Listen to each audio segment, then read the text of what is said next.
easy task, I'll tell you. And Bruce, thank you so much.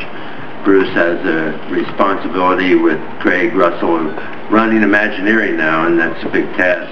And Jack, I got to tell one Jack. At least one. I could.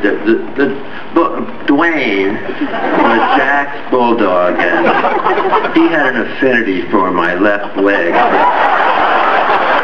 Why, I don't know. I think it was Jack must have, because of the SC UCLA thing, he must have told Dwayne that he had to attack me all the time. You know, there's some wonderful people here, not only my family, Leah, and my daughter Leslie, and my son Howard, and their families, but Disney legends. Alice Davis is here, and Bob Gurr is here, and Orlando Ferrante is here, and Buzz Price is here. And you know, Buzz was the person who found this site for Walt, recommended this site for Walt. So Buzz, this is especially important for me that you're here today, you and Annie, and that's really great. And I see Tom Wood here from the city. Thank you, Tom, for coming. He's the assistant city manager. But the Jack Linklater story, okay. You guys ready for this? 1956, I had just come back after graduating from UCLA, and the first thing we got thrown into was the big event in Anaheim was the Halloween parade. And Disneyland had a division of the parade that we were responsible for. Well, Ed Ettinger, who ran the division, somehow went out of town. So Jack, in a top hat and tail, rode in this one section of the parade in a convertible.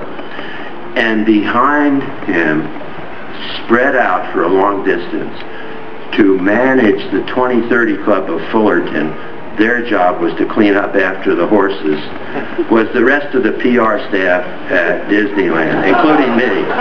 And our job was to keep the 2030 Club cleaning up after the horses. To do that, we were dressed as Indians. Don't ask me why.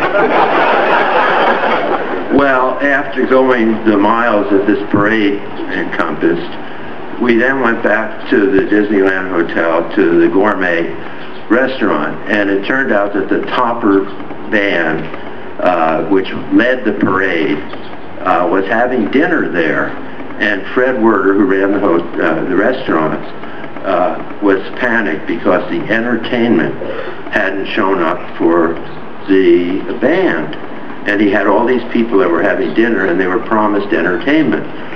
No problem.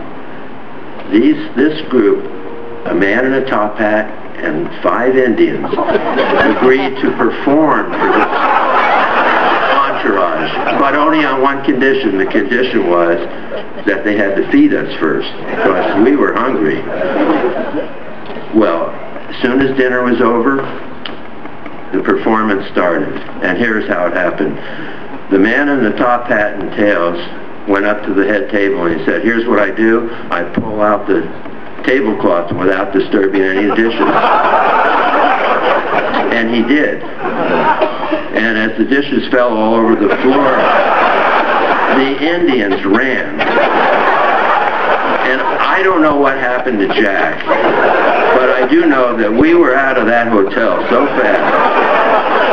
And it took months and months before Fred Werder would ever let us back into that restaurant, I'll tell you.